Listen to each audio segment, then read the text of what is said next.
Okay. Meeting called to order, please rise to salute the flag. Pledge allegiance to the flag of the United States of America and to the republic for which it stands, one nation, under God, indivisible, with liberty and justice for all.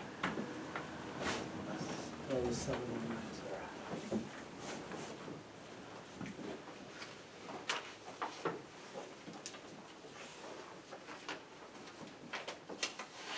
Okay, roll call of officers. Dorothea Southwick. Here.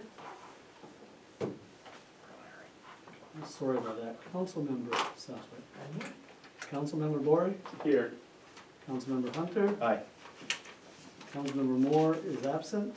Supervisor Trombley is here.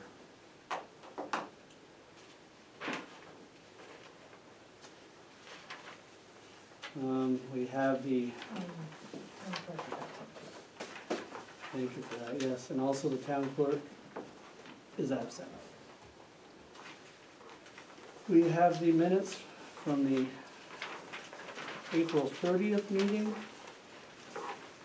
I make a motion that we approve the April 30th minutes. I'll second. Thank you. Any discussion? No further corrections needed? Okay, so all in favor? Aye. Aye. Any opposed? Motion carries.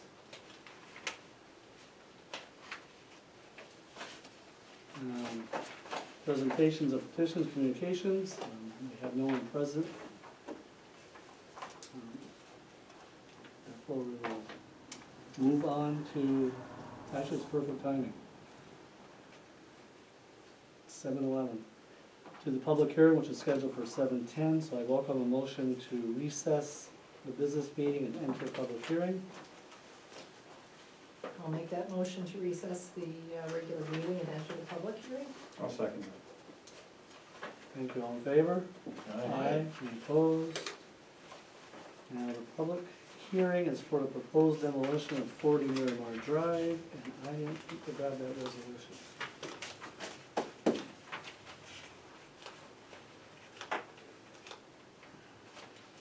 This is to do with the Restore New York grant funding that we are applying for.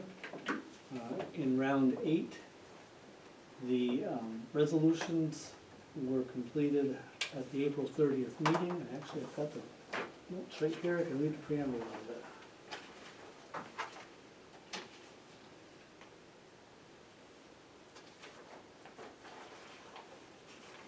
So the preamble would be Resolution 25 to set a public hearing for the proposed rehabilitation of 40 Miramar Drive. Whereas the town of Champlain is applying for grant funding under Round 8 of Restore New York Communities Initiative Municipal Grant Program with plans of demolition of one vacant structure in the town of Champlain. And whereas the proposed project area is comprised of one parcel of land located at 40 Miramar Drive, tax parcel ID 18.-1-50.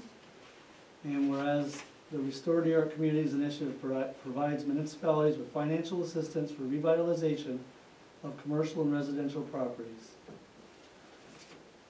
And again, I'll reiterate that this is not owned by the town. The town is actively initiating this with the owners. And I'm hoping that it, excuse me, I'm hoping that we don't have any hiccups. We have to have this done by May 22nd.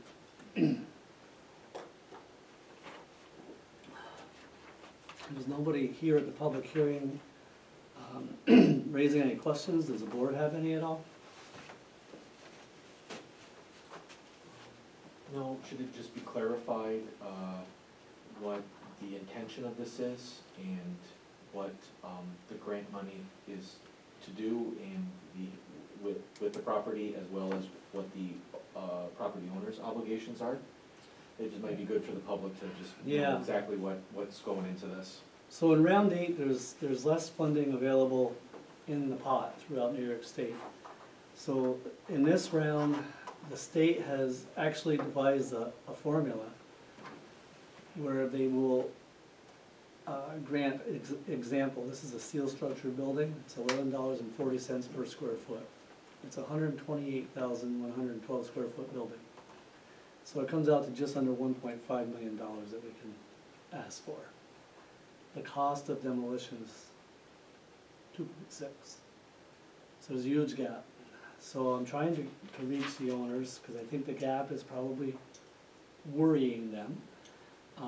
There is other grants available that we can apply for to help fill that gap. And that's where we're at this moment.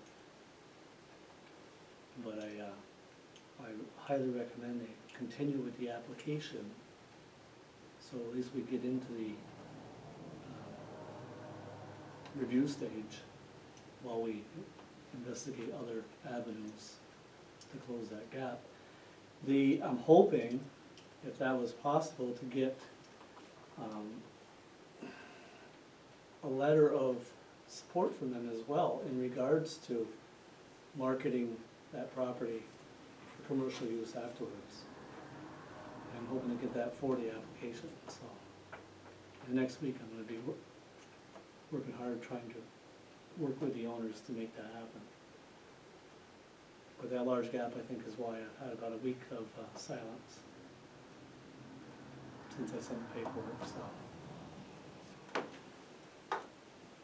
That would be very discouraging if we fell through at this point. We've put a lot of work into it so far. I'm sorry, I apologize if you guys can't hear me out there because my voice is already wavering. Is that what you were suggesting? Yeah. Okay.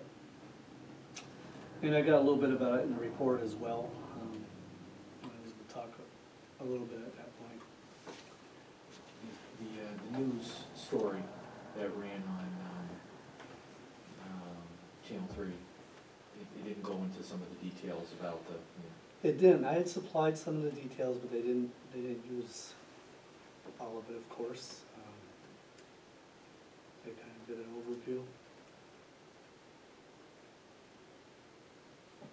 But hopefully we still get the application in, and we'll keep working from there.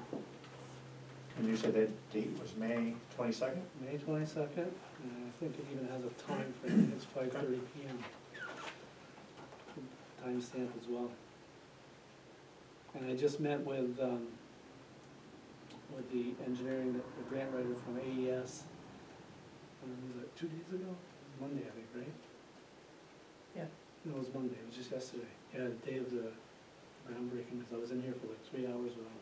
We went over the whole application line by line. So, all we're missing is these 2 documents from them, and hopefully that letter. So, we're almost ready. Good. We went through this same way last year, but it wasn't as large of a gap, and I think that's the problem.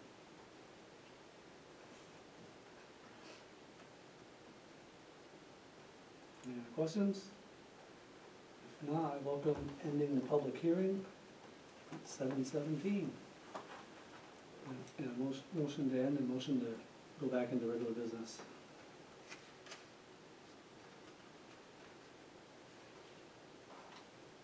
I'll make a motion to exit the public hearing and go back to the regular business meeting. That's it. Thank you. All in favor? Aye. Aye. Any opposed? Motion carries. Supervisor's report. Good evening. The town board and I thank everyone who helped with the cleanup of litter held on April 20th in conjunction with Earth Day. The area is clean, excuse me, for Prospect Road, Dubois Road, West Service Road, Route 276, from Prospect to Route 11 intersection, and the west end of South Street behind Dollar General. Thank you to the NCCS Outdoor Club for cleaning Route 276.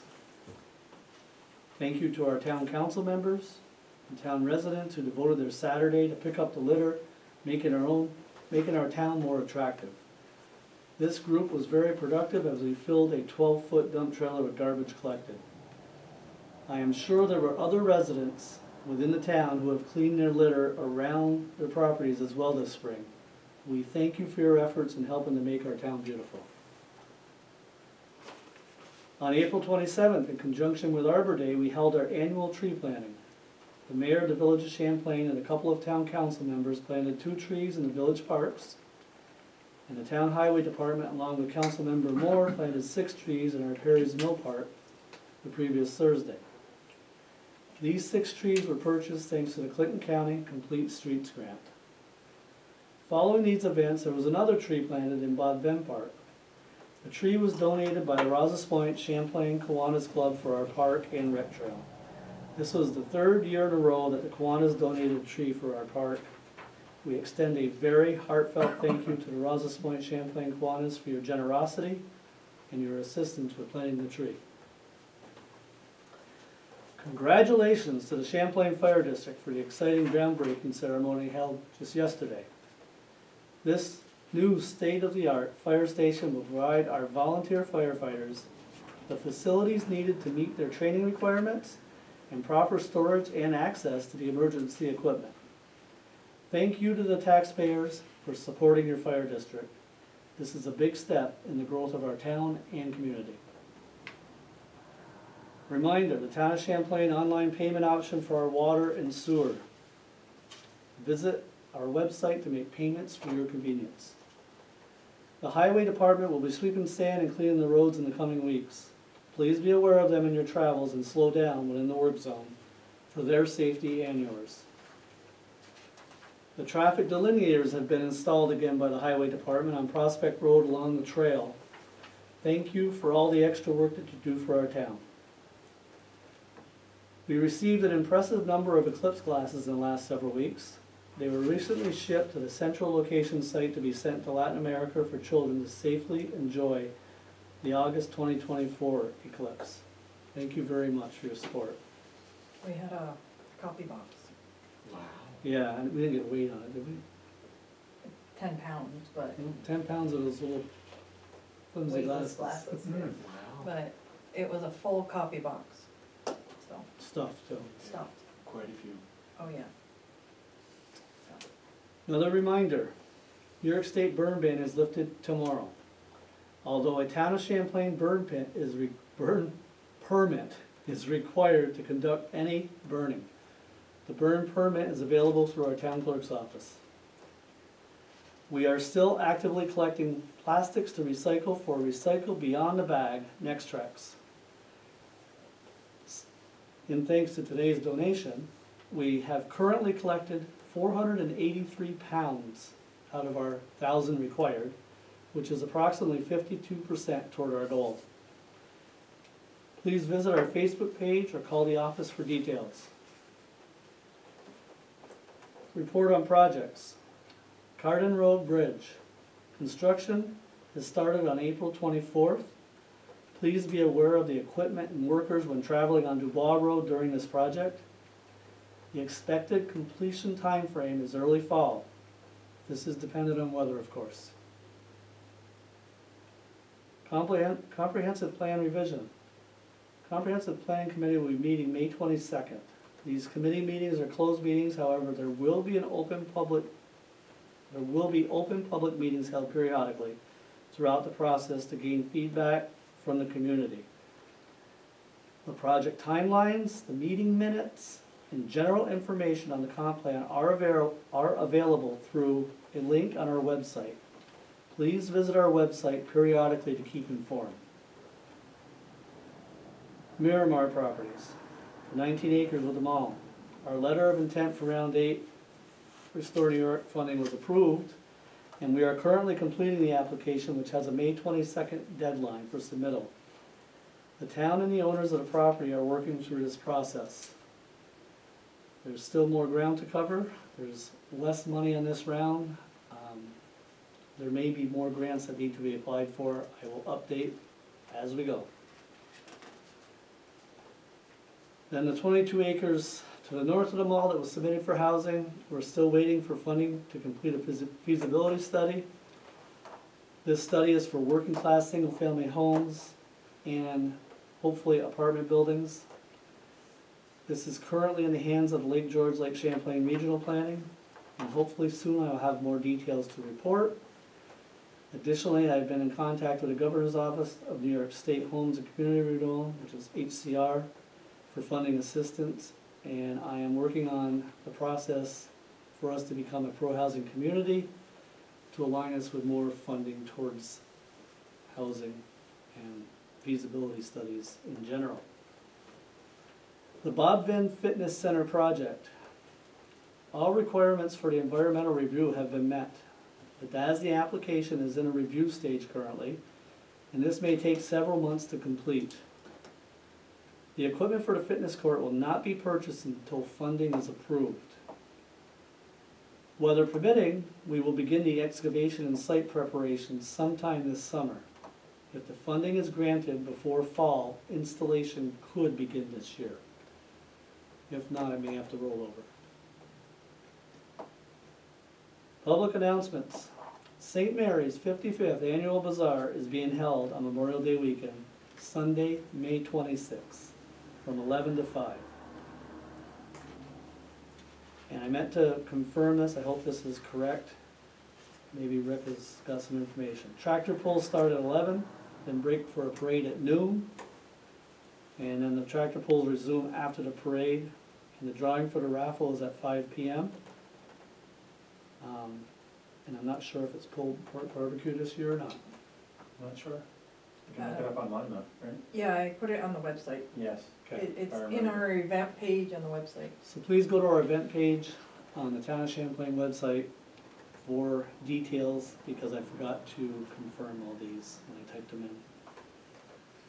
New York veterans and their families will now have free access to state parks and other amenities throughout the state. Veterans and Gold Star families who are state residents can get into state parks, campgrounds, day use areas, historic sites, and recreation areas for free through the expansion of the Lifetime Liberty Pass program. The Town of Champlain Code Enforcement Software program is now live on our website. You can now complete an application for building permits electronically and submit them on the website. Visit our website, go to Residents, Building Permits, and Permit Application. And for those who do not have access to the web, contact the Code Enforcement Officer for hard copy assistance. And note, the Code Enforcement Officer will be out of the office May 23rd through June 3rd. Please plan ahead accordingly. Public announcements, continued youth programs. The leadership team will be meeting tomorrow to finalize details with this summer's swim program. We are conducting the swim program here at NCCS once again. We have approximately 150 children registered in the swim program to date. I think people are glad we're back here. There are lifeguards needed. If anyone is interested in becoming qualified as a lifeguard, please inquire at the NCCS Administration Office. And there will be an American Red Cross Water Safety Instructor course held May 21st through June 6th for those who wish to become American Red Cross Water Safety Instructors. You can visit our website for details on the training. And visit our Facebook page and website for additional summer programs. And also please visit our website and Facebook page for more information on events going on around town. There will be another informational session hosted by the Office of the Aging here at the town office June 6th at 1 p.m. And there will be another informational center with rule of law for seniors legal matters here on August 20th at 12 noon. Again, those are listed on the website as well, under events, correct? Yes. The Clinton County Soil and Water Conservation District and the town of Plattsburgh are working together to co-host the 2024 Tire Roundup. You can dispose of car tires only or pickup trucks, but nothing big, nothing larger. The date is Thursday, May 23rd. The time is 1 p.m. until 4 p.m. or until the truck is full. So get there early. The place is the Town of Plattsburgh Highway Department at 151 Banker Road. All Clinton County residents are eligible and there is no charge. If anyone needs assistance scheduling for RSV and or COVID vaccines, you may contact us at the Town of Champlain office and we'll assist you with the online process. And also, we have COVID test kits and masks still available here at the town office. And again, the town would like to appoint more alternates to the Zoning Board of Appeals and the Planning Board. Please consider serving the town in this capacity as we need talented citizens of this township to become involved and assist us in moving forward. Please contact me if you have any interest for more details. And please note, I am in my office every weekday from 9:45 a.m. to 1. Soon, when school is out, I'll be here longer. Please feel free to stop in. I would be happy to discuss the town's projects and objectives with you. My door is always open, but may be best to call first, as there are many appointments and meetings that fill my schedule. And thank you to all veterans and active military men and women for your service. Also, thank you to all first responders, both paid and volunteer, of our EMS and fire departments, and our police officers for your dedication to your community. Thank you.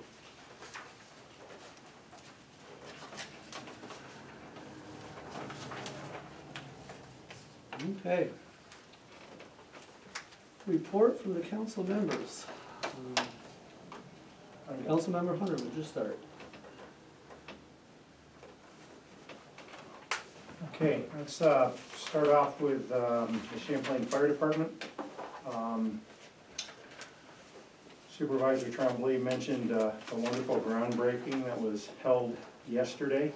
I also just want to add that in speaking with Chris Tremblay, that, and he said that Supervisor Tremblay can speak to this also, is that they've received the parts needed to extend the dry hydrant in Point of Fair. The cost is going to be split equally between the town of Champlain and the Champlain Fire District. They just need to schedule the divers to install within the next couple of weeks. Also, they've made progress in regards to the Stetson Road Bridge dry hydrant. They're just waiting on the Clinton County Highway to paint the bridge before they can install this particular new system. Also, as Supervisor Tremblay mentioned at the groundbreaking yesterday, the Champlain Fire Department is encouraging anyone that's interested in becoming a member to please do so, because without volunteers, this doesn't work. So that's all I have in regards to the Champlain Fire Department. In terms of the Rouse's Point Fire Department, there is nothing that is scheduled prior to the July 4th festivities or the RP Stars and Stripes, and I'm sure Councilman Lori will speak to this a little bit, but that is scheduled, I believe, for June 28th through June 30th, and I believe that the chicken barbecue that the firemen put on is for June 30th. Also, that there are meetings that are being held on a regular basis the first Tuesday of each month at the American Legion that I'm sure they'd be happy to accept volunteers. Also, in regards to Rouse's Point, two things. One, the second meeting of the month, the village board meeting, is scheduled for May 20th. And Councilmember Bory and I attended the Village of Rouse's Point's Comprehensive Plan Community event that was held on May 8th. And I thought they had a good turnout. I think you would agree.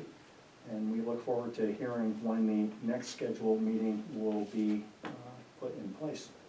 So I think that's all that I have. Nothing to report on EDU appeals. I think that's everything. Thank you, and thank you for bringing up the dry hydrant, because I Yes. didn't think of putting that under projects, but that is one of the projects, and that's all we're waiting for is for the county to paint, and then we'll schedule the installation. The parts for the Point of Fair are here in-house, and Chris Tremblay is coordinating to get the diver scheduled, Right. and that'll be relatively easy, at least easy for the diver, it won't be Right. for me, Right. to attach it. Okay, thank you. Yeah. Councilmember Bori. I'll start with the zoning board of appeals. The meeting was canceled for 2 days from now, which would be the 16th of May. So that meeting is canceled, no business before the ZBA. The next meeting is scheduled for June 20th at 5:30 here at the town office. That's if there's business to be had. Okay? That's June 20th at 5:30. I'll mention the marketing meeting.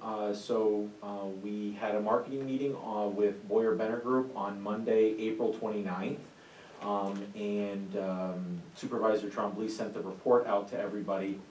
So ultimately, and jump in at any point here, feel free to say things. So they kind of went through the analytics here, by the numbers, and according to Aaron, these numbers are actually stronger than anticipated.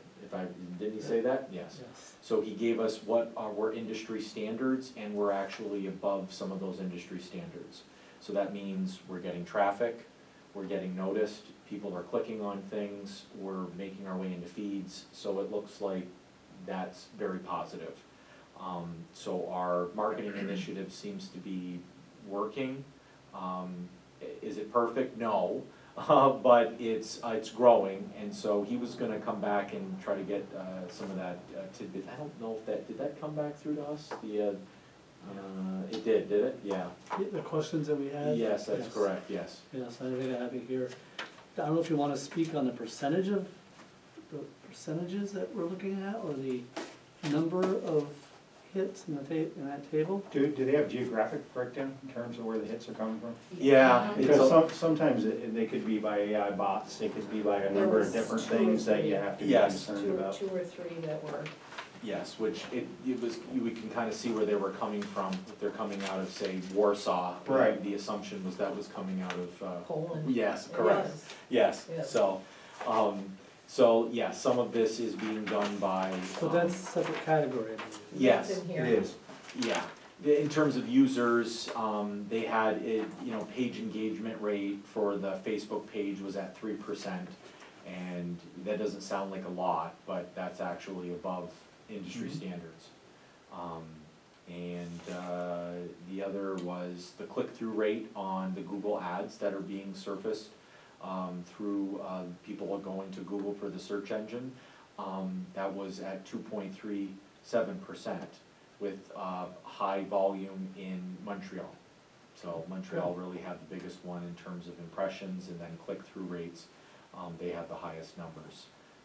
But there was a lot coming out of the province of Quebec. There was high volume. And so that seems to be their main, connection. So they're really trying to draw Canadian interest, which is either for the tourism, the lake, investment, right? Yeah, mostly for the or largely, I should say, for the investment mostly, but.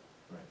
Just to think about the number of people that live in New York City versus people that live in Montreal, but the closeness of Montreal versus the closeness of New York City, there is a difference there. So Montreal is definitely a target zone, for sure. And that was something that, if you recall, that was mentioned at the Village of Rouse's Point's comprehensive meeting number 1, Mhm. is that the 3 million people that they have in Montreal, that, it's definitely a very important part of this picture.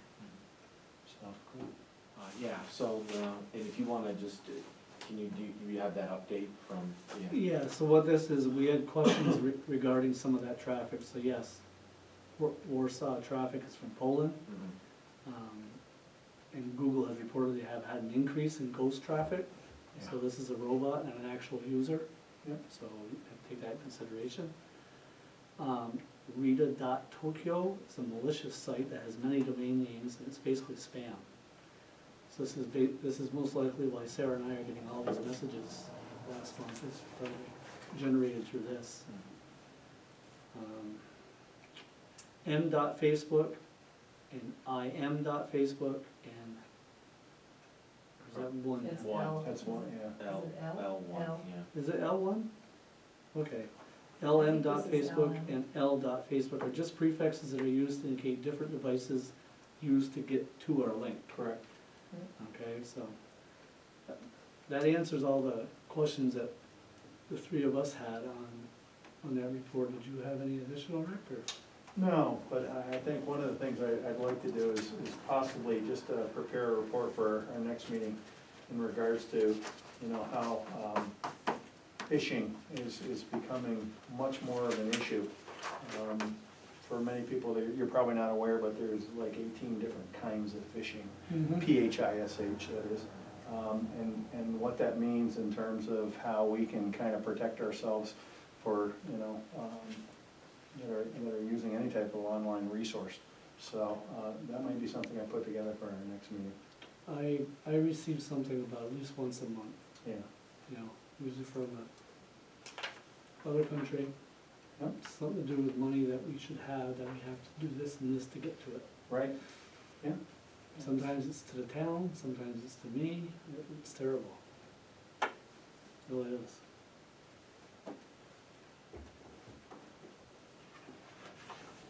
So whether being part of the business or personal, please be careful because phishing is out there, emails, looking for something, asking for personal information, and you don't ever wanna do that unless you specifically know the user. Yeah, okay, just don't provide anything. And don't click on any links if you're not certain as to the actual sender Right. of that particular email, because a lot of times what that does is it redirects, and some of these so-called electronic pages can look very authentic, but they're not, and all they're trying to do is to get you to provide information, and that can lead to further steps of identity theft and other concerns. And most often it corrupts your device. Correct. Yep. So, Which is one of the, how do we put this, it's one of the downsides of becoming more public and be more out there with our social media, with our website, is that then it becomes a target of others trying to channel, making you think you're connecting with the town of Champlain, when in fact they're trying to route you to whatever they're looking for, so. right. Yeah, so just be aware of that. So I'm guessing, so that came through for the end of March. They'll, I think, offer us another report for the end of June, so we might have, so maybe what you're asking for, we might be able to get for the July meeting, maybe, might be. We can ask Aaron for that, like, what is the, if they can pinpoint what kind of phishing is going on there, or what are they trying to, like, connect off of our website, or, yeah, I don't know, they may be able to look at that. Now that they're actually starting to look at where some of that traffic is coming from. Right. Yeah, for sure. Yeah. And maybe just other sites like this, Tokyo one Yeah, and the Warsaw one, maybe from different yes. places. I think they're all still the same, they're all spam. Okay. School budget vote, Tuesday, May 21st, at the high school, It's in there. or at Moore's Elementary. And I believe that starts at noon. I got it, Oh, it is in there? it's in my calendar. Yeah, so that's statewide, so there'll be school budget votes statewide on May 21st. So go out and support your local school districts. What time was that, Jason? Is At it noon to 9? I or bel- 11 to? I think it's noon to 9, I think Okay. that's the time. Did you have that down in your I don't calendar? know, let's look. I've got 11 to 8, but maybe I'm not correct. Oh, maybe, I That thought could it be was right. 11. maybe it is 11 I've to got 8, 11 to so, 8. so maybe it is 11 to 8. Maybe they moved it back an hour. Actually, I have the budget thing on my desk. Yeah, Oh, you why do? don't- That's even yeah, faster. yeah, why don't you go do that, and then we can just make sure that that's correct time. While Sarah gets that about the school budget vote, Hometown Hero banners are finished, and those are gonna be hung by Memorial Day, so we'll be looking for those, and, I believe there's some that have already started going up in area, communities, including, Village of Rouse's Point, and, I don't know if Champlain has started yet, but, May 21st, 11 a.m. to 8 p.m. so 11 to 8. Yes. So they, Do we have a schedule for banners for the towns? They are being produced, we're expecting them within the next week. After that, they will start being put up tentative schedule is to have them up before Memorial Day. Just to mention again, Councilmember Hunter and I went to the kickoff meeting, and it was for Rouse's Point Comprehensive Plan. It's very interesting. I appreciated being able to kind of see the process, as that's something that we'll be going through here at the town level. There's quite a few components, there's a lot of moving parts to that. There is, and we kind of identified with strengths, weaknesses, opportunities, and risks. And anybody that's familiar with that process, it's a way to kind of identify with, you know, your steps in terms of moving forward and with identifying with your goals. And so I thought it was very productive. I really Absolutely, did. yes. So, Yeah, it's really to really be targeted, and that's, I think, the point, right? Is you're trying to do something that's gonna be beneficial for your community. Next food truck event is Thursday, May 16th at 4 o'clock, and that'll go till 6:30 right here at the town office in the parking lot. And the Dog Father's gonna be here, a popular food truck. So it's Thursday, May 16th. And then, since the next one's coming fairly soon, the next one after that is Tuesday, June 4th. And that'll be from 11 to 6, so that'll start for the lunchtime and go all the way through the afternoon into the dinner time. And that's gonna be Cousins Maine Lobster. So that's on Tuesday, June 4th. So Dog Father on May 16th and Cousins Maine Lobster on June 4th. Check out the Facebook page or the website, we'll have everything there. Rouse's Point Village-wide Garage Sale is June 22nd and 23rd. If you're interested in getting on the list, that's, you can get on their map. That would be a call to the village office. Call Chris Lattimore, 518-297-5502, extension 333 to get on that, or email clerk@rousespointny.com, and they'll get you on that list. When do we have a townwide? We have to, for the town of Champlain, I need to get with the Champlain Technologies, because normally it filters when they're doing stuff, so we haven't set a date yet. Okay, thank Yeah. you. I There meant that was- said earlier there- today, forgot. So there was a calendar that went out, somebody had posted, but I don't think that was right, yes? I don't believe the dates on the calendar, the townwide that is out, I don't believe those dates are 100% correct. So I have been looking into it, yeah. I have been looking into different ones. I'm not saying all of them aren't, but I know we haven't set a date yet. I saw Chair Busco this afternoon, so I'm trying to confirm, and then I'll post it on our Facebook page too. Very, very good. So to be continued on the townwide, but Rouse's Point's June 22nd and 23rd. Rouse's Point Stars and Stripes on the Lake Independence Day celebration, June 28th through the 30th. They're still looking for volunteers, they're looking for sponsors, they're looking for vendors, they're looking for parade participants and entries, they're looking for food trucks for the weekend celebration. So if you're interested in that, please reach out to the committee, Karen Weierstall. You can reach out to the Rouse's Point American Legion, and they'll connect you with the right information. We also have a website, www.rpstarsandstripes.com, and everything you need is there. Forms, schedule, everything that's there. And we're about ready to post the schedule of events for the whole weekend, so I think people are gonna be pretty happy. There's some really cool stuff happening. So I think that's it for me, so ends the report. Thank you. Thank you very much, Councilmember Corey. Councilmember Southwick. I have to report on the planning board, it met on May 2nd, and there were 2 business options that had come up, a site plan and a subdivision. The subdivision, it was an 18.5 acre piece of property that's going to be divided into 2 lots, one 16 acres, one 2.5 acres. commercial property. Ridge Road. Yes, Ridge Road. What is it Ridge Road? Yes. Okay. And then RL Valley, I think it is.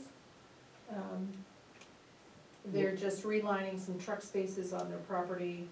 A building will be added for dry storage and removal of a diner. And it's already been approved, right? It doesn't have to Already go to the been county? approved. Yeah. Already been approved by the county. Next meeting will be on June sixth at 5:30, should there be any business that needs to be addressed, and that is all. Very good. Thank you very much. I just wanna add, for your recognition and everybody else, there's a housing symposium. I don't have it in my calendar, Rick. I do. Rick and I are scheduled to attend that. This is hosted by the town of Plattsburgh. Thank you. A North Country Housing Symposium is scheduled for 23rd, Thursday, that's May right. 23rd, from 10:30 a.m. to 1 p.m. Thank you. Yeah. Gotta get that on my calendar afterwards, cause it's not in there. But anyways, yeah, so I'm looking forward to that. Rick and I are scheduled for opposite sessions, so at the end of the day, we'll have completed all of them. That'll be great. Hopefully we'll have some information to report. And more added knowledge in our little brains. Okay, so report from the town clerk. Town clerk provided her monthly report for review. I'll make a motion that we approve the town clerk's monthly report dated April 1st through April 30th. The local share is in the amount of $1,366.36, and the total for the state, county, and local is $1,544.40. Yeah, thank you. I'll second that motion. Thank you. Any further discussion? If not, all in favor? Aye. Aye. Opposed? Motion approved. Could you put that with Julie's report? Because that's the signed version.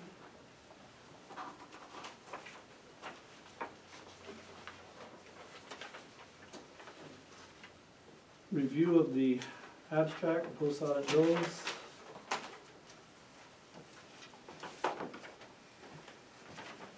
All good, I'm assuming.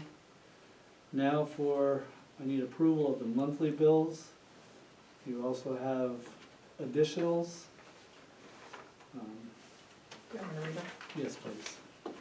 UniFirst, a total of $826.03, separated by $204.06 for rugs, $621.97 for uniforms. FW Web, dry hydrant parts, $1,320.43. Town of Plattsburgh, $20. This is the housing symposium. Total bill amount was $89,762.51. With the added bills, total amount due is $91,928.97. And just shy of half of that is actually for repairs to the Dubois Road, so. Yes, That's correct. The lift station on the Dubois Road. yes. That's correct. Yeah, that's right. Good point.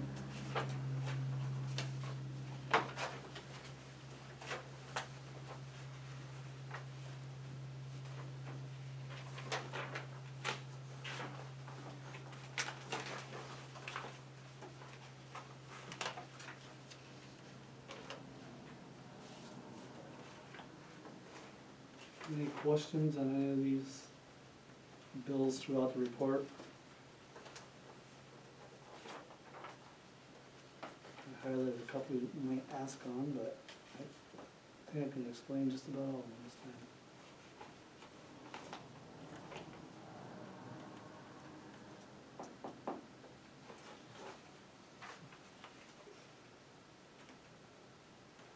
If you wanna jump to page 4, to the Village of Champlain, these are parts for water. Just so so you have a clear understanding of what that was, so there was one resident that, it's a new constructed house, that meter install for Hayford Road, those are all the parts required with the meter, which was billed to the homeowner. Mhm. The PRV repair on Ridge Road, that is our cost. In our code, we agreed to own and replace all the pressure reducer valves. And there will be another one, I think, next month, because I believe Route 11 had to have one replaced at the, where that truck sale is, Frontier. And then there was a meter replacement on 503 Route 11, that was actually the same place, Frontier. That one will be billed, that meter was froze. Mhm.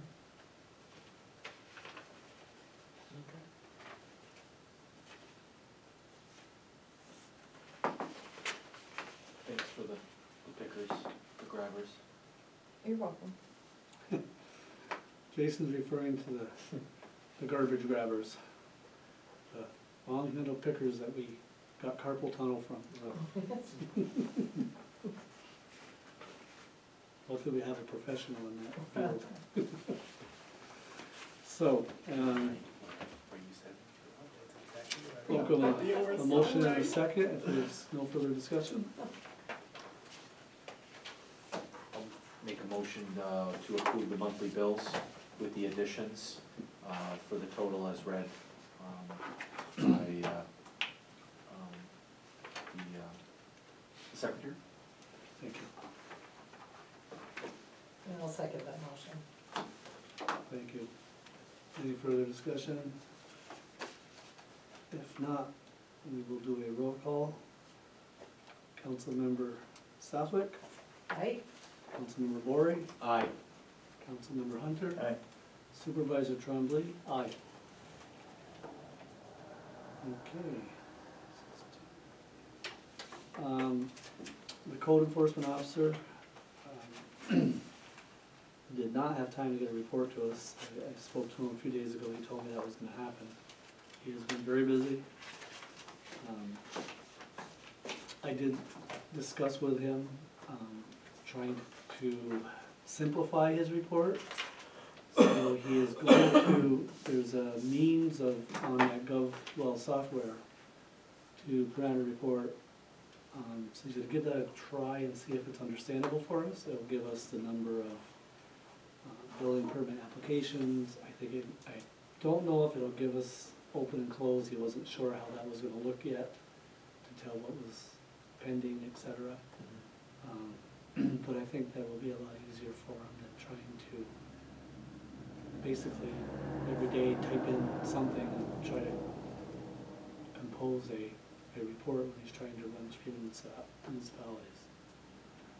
And soon he'll be looking at what, month and a half, full-time here within the town and two villages.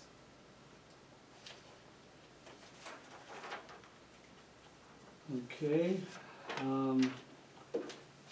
I don't have a report from the highway superintendent, but I can tell you that they finished hauling sand.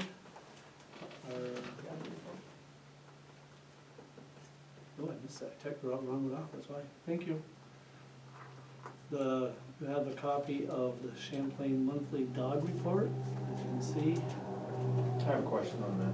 Mr. Perry's been pretty busy. So, those dogs that were on the Leggett Road, are they now licensed, One's in the Leggett Road, let me think here. as mentioned in the report? Yeah, that I don't know. Okay. He was supposed to be checking with the town clerk to see if that took place. Okay, And, no, I talked to him today too, I didn't think to ask him that. right, So I'm not sure if that's happened. He did discuss with me that he wants to create a ticket, because in our code, we, for such things as dog licensing and not tethering, excuse me, leashing, right, we stated it'd be 25 on the first offense, 50 on the second, 75 on the third, correct, so on and so forth. And I see no reason why he can't do that. He thinks it's gonna give it, if he starts issuing a ticket for a fine. right, So what I've asked him to do is to draft it up, give it to me electronically, I will send it to Matt Favreau along with our code and make sure that it's legal. But yeah, he's trying to initiate fines here to try to get people to, otherwise it's just a, you know, basically it's a, You gotta have a it's a consequence. warning. You know, it's like, That's you right. need to license your dog, you've got 2 weeks to do it, and Correct. so then what? You go back and do it again, right? Right, So yeah, he's working on that. okay. And the dog log says that every dog 6 months and older, 4 months and over. 4 months and older must be licensed. Yes, Some people don't know that, that's why I wanted to. thank you for pointing that out. Yeah, if your dog is 4 months or older, it must be licensed. So please come into the town clerk. And the cost is low. I don't have that at the top of my head. I want to say it's $9 for the Yeah. dog. And of Fixed. course, it's I dependent think on it's whether they're spayed or neutered Yes. and so on, so. Yes. But It's that's less all for on spayed the, and neutered, isn't It's it? 9 if they're spayed and neutered, I think it's 18 Correct. if it's not. Right. 15 Okay. Oh, thank you. for a female. I don't know if there's a difference for a male, but there was one. On your report? On, Based upon one the on clerk's spade, it was report. 15. Okay. Any other questions? I'm told that, I don't know if you, that's gonna be the next month's report. He had to pick one up recently and it's at his PCA. It was, we thought we got to send it to the vet, so I authorized doing that if needed, right, but it's doing better. And it's now out of the 7-day window, so it won't be our cost if anything happens at this point, but that dog has been removed because it was being very, malnourished. very abused, left in the Oh, was car. It'll be in next month's report, I'm sorry, I'm jumping ahead, I'm forgetting this is all of April's. If you do need to license your dog, the dog license form is on our website, under residents, and then dog control forms, you'll find it there. Thank you for pointing that out. Any other questions on Jody's report? And from the highway superintendent, the highway department has just finished hauling sand. As you know, they were helping the town of Moores because they're gonna be putting a salt shed in, so we've moved. I don't know what the percentage is, but probably 90% and above of their sand into our salt shed. It is full, it's probably the fullest it's ever been. So in the fall, they will simply have to help haul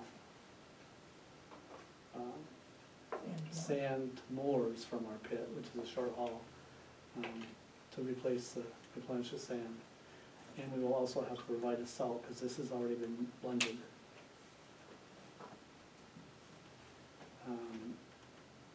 They are currently working at the Creek Road Cemetery, so we have one of our highway crew there working with Buzz, I can't remember his name, Bud something. Sawyer? Is it Sawyer? May have been, that may be his name, whom we hired to start restoring these monuments. So I have not had time to go there. I drive by every day in my bus, and I can tell you they're out there early in the morning, and he's already got a couple done. He expects to be done by Thursday. A total of 6. Well, I'll take some pictures here at some point to share, and it's a great initiative. We're trying to get started and hope to do a little bit each year, and maybe try to do a little more than 6 at a time, but we'll see. It's expensive, but it definitely needs to be done. I think we're gonna love the difference from the stone laying on the ground to being completely restored and upright again. And again, like I said before, they're gonna start sweeping. So please be mindful when you see them out in the road, and be mindful of any construction area like the one on Carding Road. Your correspondence, you have Charter Communications, which is their notifications of any changes in channels and so on. You have planning board meeting minutes, which council member Southwick reported on. We have our EMS report. So in our April call report, we had a total of 148 calls between Champlain, Moores, and Rouse's Point. Those are broke down respectively 62, 56, and 30. They have an average response time of 2.14 minutes, with total calls for the year 550. So we're very fortunate to have those people. You have Clinton County Board of Elections transition guidance. This is in regards to the even year election cycle coming up. And this is how, so there's 4 of us next year that will be running for a 3-year term instead of 4, if nothing changes.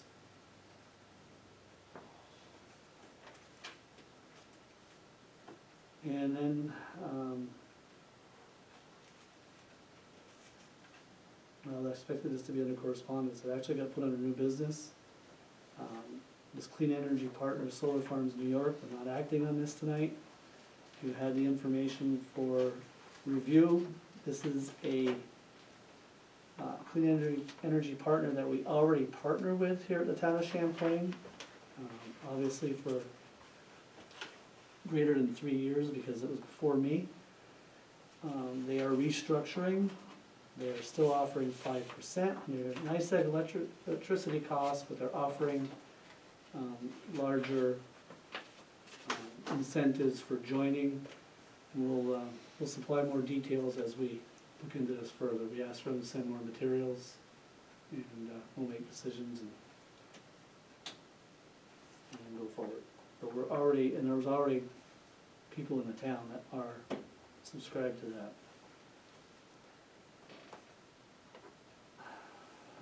Okay, then we had that letter from Melissa Benner regarding the quarterly report. We've already discussed that.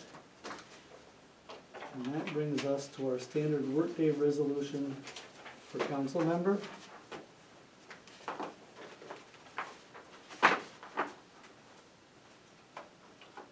We'll have looked at this, so this is standard workday resolution for employees. This is the office, New York State Comptroller's Office. Be it resolved that the Town of Champlain, location code 30145, hereby establishes the following as a standard workday for its employees and will report days worked to the New York State and local employees retirement system based on the timekeeping system or the record of activities maintained and submitted by these members to the clerk of this body. This is for one council member, standard workday 6 hours per day.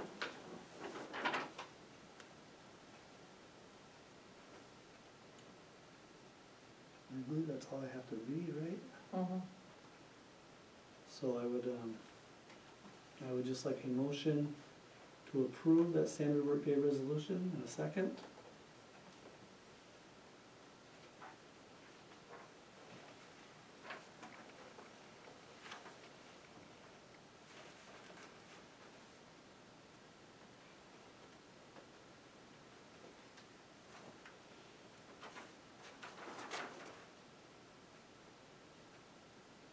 I guess I could add that for that council member, the period begins in January 1/23 and ends in 12/31/27, and the pay frequency is monthly.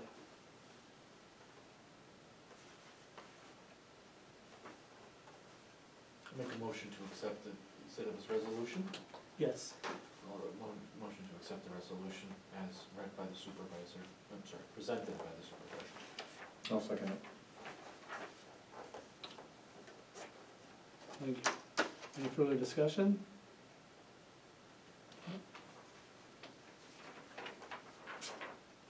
I'm gonna do a roll call. Councilmember Southwick, Aye. Councilmember Bory, Aye.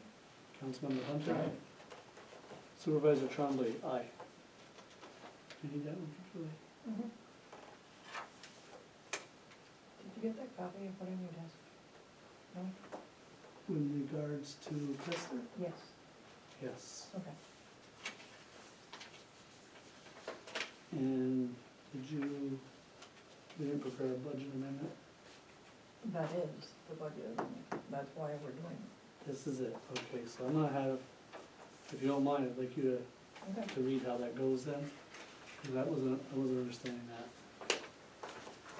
We did repairs at Kessler, at the Dubois Road lift station, sewer station. And Kessler finally gave us the invoice. In 2023, we've already transferred the money over. But in 2024, we don't have it in the budget line item. So I need an amendment to the budget line item to put this amount in, $35,704.77. And it's coming from, It's going into account SS28110-400. We've already got the money in there, but we don't have it in our budget line item because it was in 2023, which we didn't use. Because Kessler, we just received the invoice. yeah, we had to really look. Yeah. So with that being said, it's not in our budget line item, so we need to amend our budget line item. So that line item is not in the red.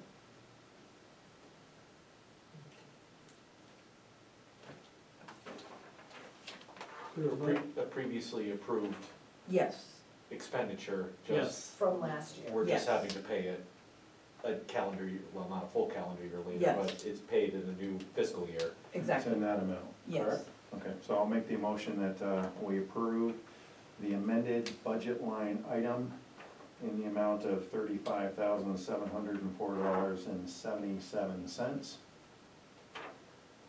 This was proposal 2022-3442. Do you need the account number, Matt? And this is account number SS2-8110-400. I'll second the motion. Probably should have did that in form of a resolution. That's what I did last time I amended. I just thought of that. That came late today and I wasn't thinking.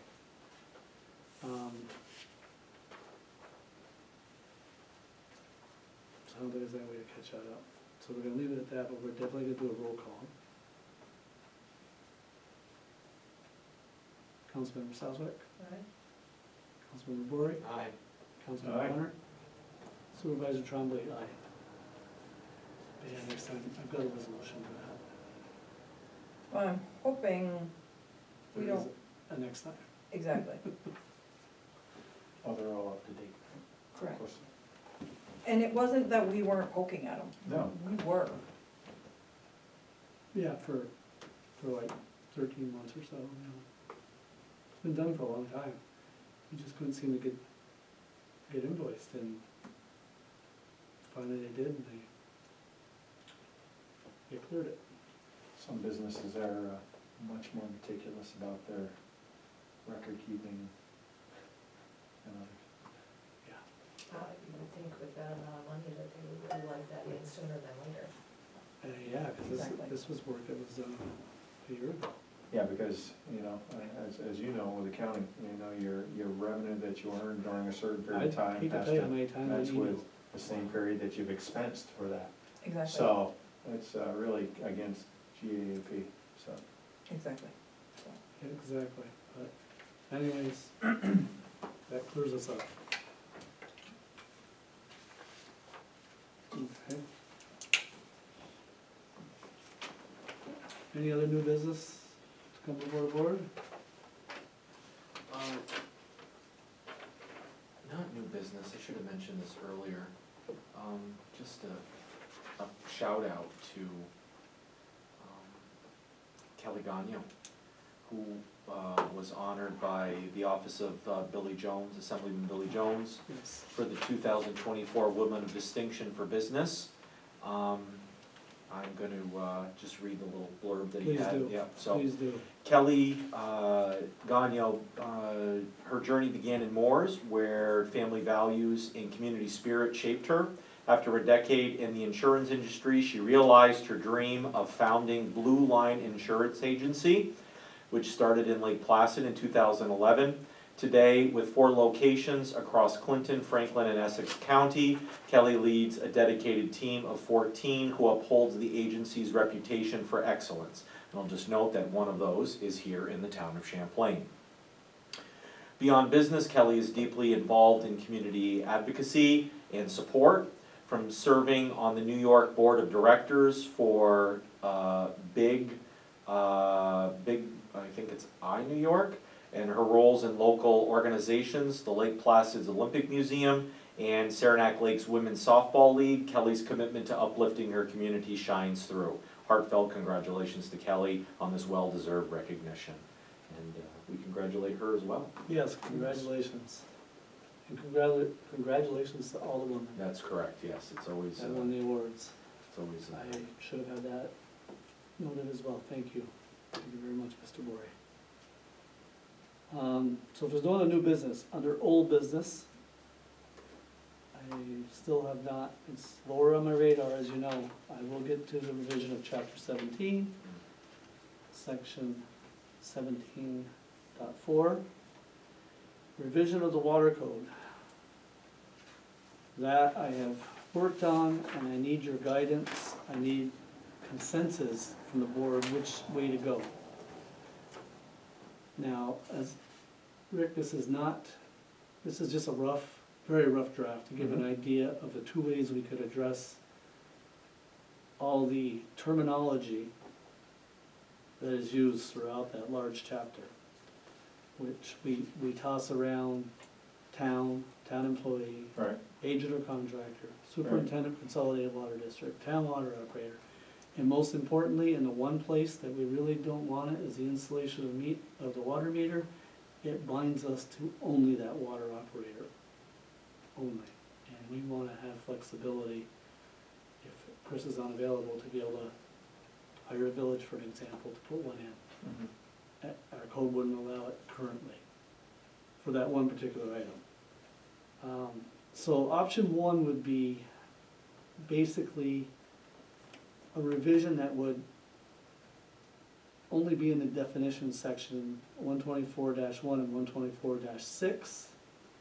This is an example of what it could look like. Currently, we do have superintendent calls it consolidated water district, and we have that the language of that and the town water operator are used interchangeably and are equivalent and are intended to have the same meaning throughout this chapter. That is in local law number 2 that we just did. Okay, so that hasn't been put into code yet,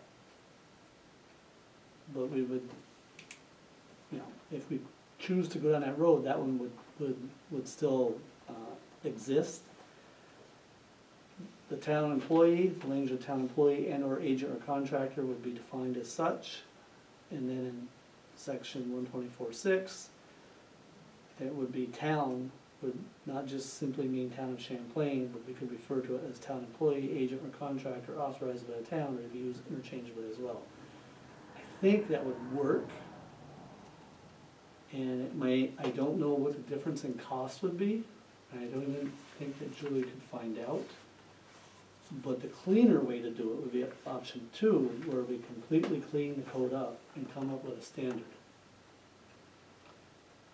It makes more sense to me to just standardize it and get it done with, and not have to keep revisiting this because we've stumbled onto another definition that's incorrect. Right. So in option 2, we would basically have to, I just worked on this afternoon for 10-15 minutes, so this would have to continue on. So in 124.1 definitions, we would have to define what town employee means, and then throughout the code, I would have to list every section where we're changing. For an example, superintendent of consolidated water district will be revised to town employee. And I think we need to keep town, by the way, because there are a couple of places within that chapter where we're actually referring to the town of Champlain. So that would still remain town, means town of Champlain. So we'd be at risk of maybe spending a few more dollars to do it, what I feel is a comprehensive way to correct it, so it's clean throughout the whole chapter once and for all. Right, and not hopping back and forth. It drives you crazy, when you're trying to figure out who's doing what. And it all means the same thing, where if you think about it, we're intending it to mean, you know, a town employee. And of course, we're intending to be a town, in some cases, a town employee that's qualified. But we could also use the flexibility to have an agent or contractor authorized by the town to fulfill those duties. And that could be such as a village water operator would fall under that category.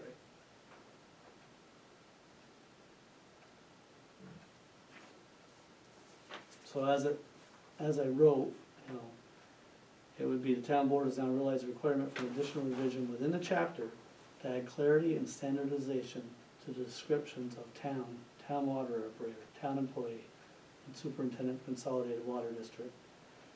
And I think that covers all of them, but I'll have to sift through it one more time. And then the other question is, if you wanna go that route, do you like just going town employee and define it as such? And everywhere one of those descriptions show up, it gets revised to town employee. It'll be a slightly longer resolution and maybe a few more revisions. Jason, you've worked on this, what's your thoughts?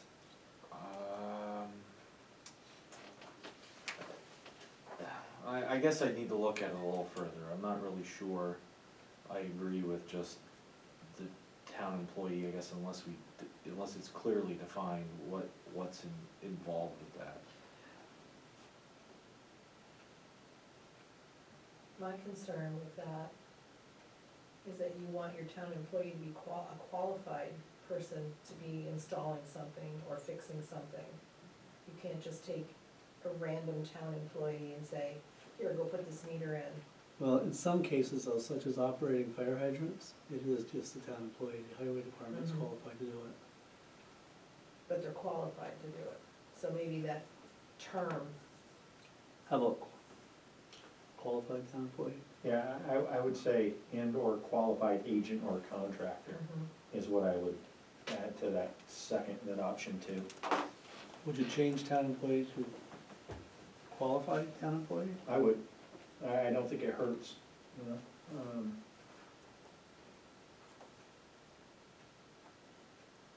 So town employee, but then in the definition, you're using, you know, qualified town employee and a qualified agent or contractor. Or I guess you could just put qualified town employee and Yeah, and or agent or contractor. I'd have to look back at that too, Jay. I don't know how that's worded currently. I got copies here, if you wanna make copies and have a look at it later. Yeah, because there's part of me that thinks if there was intended language, I mean, they've used certain language, and I understand that there's two codes that were being merged because of the old versus the new system. Yep. I understand that there's probably gonna be some differences, but there might have been intention behind the language, and I wanna make sure that we're not erasing that there was an intention for the language versus just some blanket thing. So, I just think as long as we're making sure that we're not replacing it with something so nondescript when it had intention to be something specific, that's the only thing I would be worried about.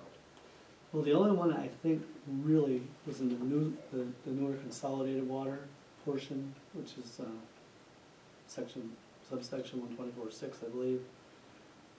They use superintendent of consolidated water districts throughout. And I'm not sure what they're really referring to there, you know, because we don't have a superintendent of that district. We have a superintendent in the village side. So I'm not even clear what that intent actually was. We defined it as the same as a town water operator in our last revision.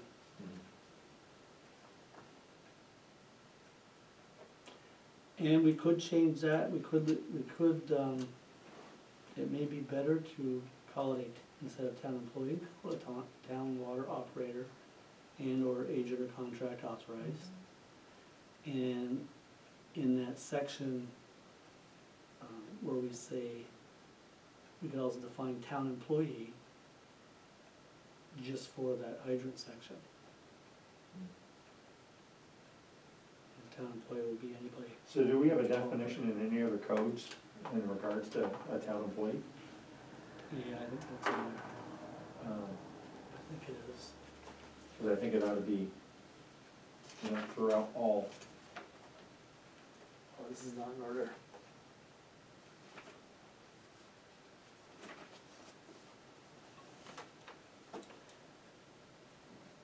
Town Champlain. I hate two-sided printing. We'll go through it again, but I think that would work. If we use town water operator and/or agent or contractor. When the old code was put in, the preferred language or the language that was being used at the time was that. And then when the new one was put in, then there might have been some, I will say requirement, but the language changed probably with. For the duties.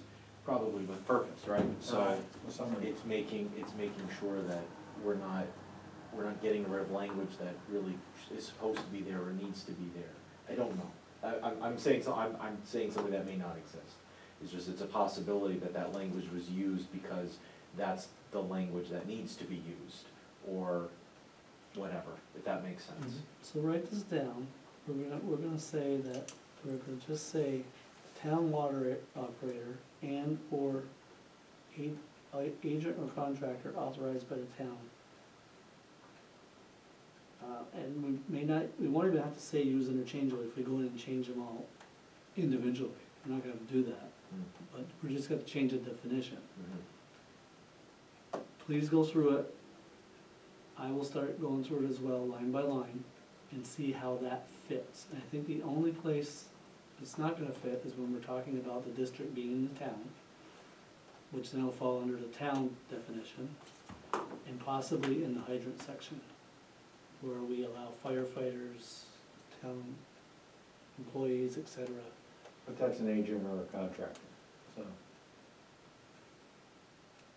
Yeah, but I think we have to leave that definition alone, that terminology that just says town employee.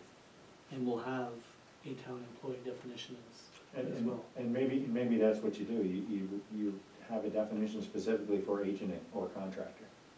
And then that way, it's two separate definitions. I know it costs more, but it might be easier to break it out like that. Yeah, but how would you define that? So that could be a village employee, it could be an outside contractor. I would say an appointed or authorized individual by the town.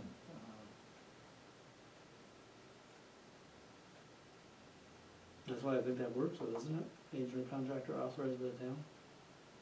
And then period, we don't have to say use interchangeably, because we're gonna be, If you're gonna change them all, you don't need to I have that. don't need to have that. It would be period.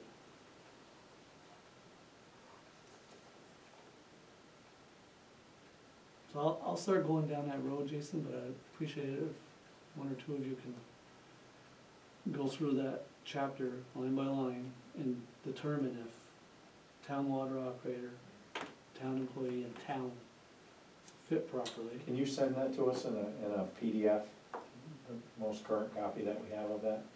And that way we can kind of, Yeah. use the computer capabilities of searching Yeah, because for every time that appears. I It'll will. be a lot easier. I will, Rick, because I had to go to our revision for this, some of this work, because it's not in, It's still not live online. that's on the code Yeah, yet. I was gonna say, I don't have it. Yeah, you go online, you're not gonna find all of that, so Okay. I'll just scan this, because this should be all the copies that That, are required. yeah, that would be helpful, and if we're all working from the same document, that might be, yeah. And we've gone down that rabbit hole before. We can't go there. So I take it I have a consensus that option 2 is a better way to go. And do you feel if we're using town water operator, we're qualifying what you had said by using the word Mhm. like a qualified individual You're then? being more specific. Okay. I agree. Well, that was very helpful, thank you, and hopefully next month, maybe we could, if we could approve a draft prior, Correct. then I can start working on a resolution for next month. Okay. And You shoot wanna, for that. you wanna, you wanna do a date, do you wanna just give us a cutoff date? That might be a better thing if you're looking to try to put something on paper. 2 weeks from now? Okay. Alright, so that's the 28th of May.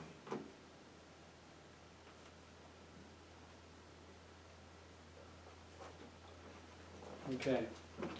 Next, under old business, which I added, I wrote in, there would be that tethering law. It didn't land in there, even though we discussed it. Rick, do you have any discussion you wanna add to your research? As we know, it's currently at the county legislative level, but I think it's important that with the uncertainty of how the county is going to move forward with this process, and whether or not it will be approved, it's important to kind of go and kind of do your own research, so that's one of the things that I've done. And you provided this to the legislature. I did provide this to the legislators and to the 2 individual appointees that the county legislature has put in place of kind of drafting Mhm. a tethering law. And so they have this, currently New York State does not have a tethering law. But there are many different counties and or townships that do have a tethering law. I started off by identifying with where in the United States that tethering law exists, and there, as of 2022, there are 23 states, including also District of Columbia, so that's 24, that have laws on dog tethering / chaining. And if you look at that, you'll see, and I don't know if you can tell it from your copy, but there are actually about 9 different states that share similar geographical locations in regards to weather conditions and temperature. So I identified with those particular states, as well as a map that looks at where tethering laws exist currently. I also provided the following counties and townships that have present tethering laws. Some are very narrow, some are very comprehensive. Ulster County tethering law, which was recently amended in August of 2021, probably has the most detailed tethering law. And I've kind of attached a copy of that for each person to look at it. And it not only encompasses just a rationale, but also enforcement and penalties and exceptions. So hopefully they'll take a look at that. Riverhead, New York also has a particular law in place. Port Chester tethering law exists. Canandaigua has a tethering chaining law. Suffolk County has a law. Fallsburg and Sullivan County has a tethering law. And probably the closest to us is Essex County, which has a particular tethering law, and it also identifies with a number of different pieces, including cumulative hours within the 24-hour period. They recommend no more than 8 cumulative hours in a 24-hour period, and they do have in their Section 7 enforcement and Section 8 violations and penalties as to how to enforce this particular process. So moving forward, it's something that, you know, a neighbor right to the south of us that has kind of identified the need. And then, of course, New York City has a very extensive tethering law in regards to fines and consequences. I think But it's very concise. it is concise, and that is a nice piece. I checked that one off because it's the most concise and simple. Correct, correct. and it does identify with a number of things. But I am gonna read this one paragraph that I did kind of highlight here, because I think it kind of identifies with a few things. Through all my research, laws included many consistent regulations regarding tethering, and those should include things like a reasonable period of time that a dog is tied out, unencumbered access to food, water, and shelter without becoming entangled, type of tether that's used, no tethering to a stationary object, outlining of all choke collars, and I cited a couple of states where that is very specific. The actual length and the weight of the tether, what that should be, maximum tethering period by states. I kind of stated, all over the map here, from certain places where, they could be left out 14 hours in Nevada to where some are recommending only 3 hours. A lot of considerations should be taken into play here as to, maximum temperatures when we tether a dog out. For example, from a national level all the way down to state levels, they recommend that you kind of stay, very concerned about anything below, of course, freezing, 32 degrees Fahrenheit or above 90 degrees Fahrenheit. So opposite ends of the storm, as well as weather advisories in regards to those made by authorities. And then I went into identifying with some considerations that the town of Champlain or the county legislature or any municipality should consider, and that is how can the town of Champlain tailor a tether law that is, number one, enforceable, but two, also fundable. Two, what resources are necessary to improve the current tethering situation primarily for dogs, while also minimizing the cost for dog owners?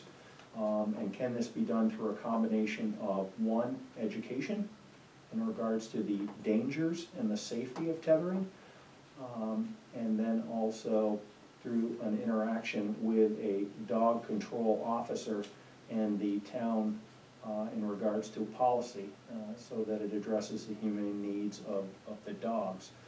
As evidenced in much of my research, one of the things I found is that if you're going to create local law, it cannot be vague. You have to be very specific, very similarly to like what we're doing with a water law with definitions. Those definitions have to be very concrete, because if those definitions are concrete, then it allows for the enforcement of those particular laws to be carried forward. I also provided a number of different sites and information in regards to educating dog owners on tethering, because I think you have to go beyond just I'm reading. putting a law in place. I think you also have to educate dog owners as to what this means. So I kind of put a few pieces, I think, in play here that I just want to kind of share with you. So number one, studies have shown that friendly dogs can become very unhappy, anxious, neurotic, and aggressive when kept on a chain or tether. Tethered dogs are more susceptible to insect bites, parasites, and cruel attacks by humans as well as other animals. When deciding to tether, strong consideration and research should be done regarding, of course, some of the things I've already mentioned: access to food, shelter, and water, types of collars, tethers, length of tethers, maximum periods for tethering dogs related to the breed and the safety of the animal. Excuse me, length of time for tethering regarding related to excessive weather considerations. It has been shown that dogs that are chained or tethered are 2.8 times more likely to bite or attack. And also I've provided a lot of other resources here, so hopefully the county will take a look at this and kind of see. Yeah, so I just got a question on Sure. this education piece, because I like Yes. it. How would you suggest presenting that to the people of the town? Right, well, I think like anything, it has to be done through, like when people come in and they actually renew their licenses, it might be something that you could actually provide to a dog owner, okay? Number two, I think, of course, our website That's what I was thinking. Fantastic as it is, I think there should be something that should be added to that once we find concrete language that we wanna put in place in regards to the education. It could be within that piece of dog control, or Correct. the law could, or the code will live in the town code, but it would be, it's not available to that dog control tab, you have to go to town code to find that. Right, right, and But we it could be a but we note. could put a blurb in there, a note in there that dog control law. Right, correct. And that's what I'm thinking, Under- similar to under like code what you language. announced today, where you can go for your applications for licensing your dog. And- But I'm It could be thinking just a the notation there. education piece could be right there posted, Right, where they could easily see it, and I like giving it to them. Cause yeah, this all does make sense, you give a lot of, websites to go to do more research on it. So yes, so we hope that the county, personally, I like that New York City one, I think it's so simple, and it does set the standards for It does. fines, it really does. And if somebody's asking, the way they put it, violations of this section may be supported by evidence including but not limited to mhm, timestamp photographs and video, records of complaints and sworn witness statements. For any law to be held, for someone to be held accountable, that sworn witness statement is usually required. I mean, it really gives it the teeth to move forward, or the judge can do something, so. To the people that, are in favor of the law, I know we didn't do an actual survey, but my guess is it's the majority. They have to be willing to do that. But I like that one the best.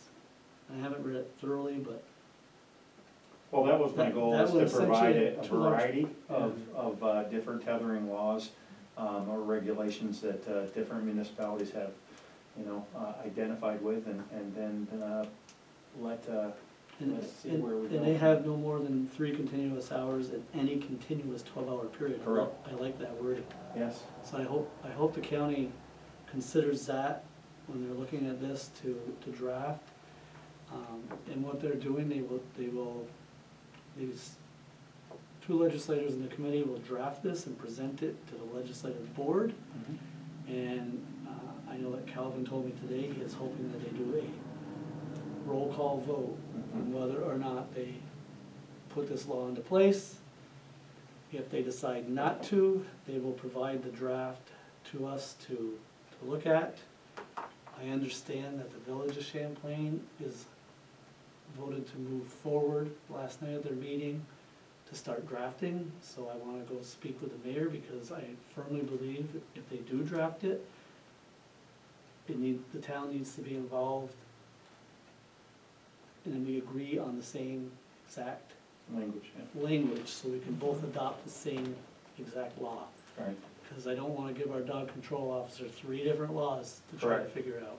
And I think the Village of Rouse's Point, has to, I think they're Be waiting to included with see what that. we do. right, Last time I spoke with the mayor of Rouse's Point, they are in favor of this, but they're waiting to see what the town does, because again, that's what we've tried to do this past year or 2, was standardize our dog control law. So we don't wanna unstandardize it by one entity moving forward too quickly, so I'm Completely hoping, agree. yeah, I'm hoping we can work together on that. So, A, we wait to see what the county does, then B, I think we're all in agreement, we need something. We will either use their draft,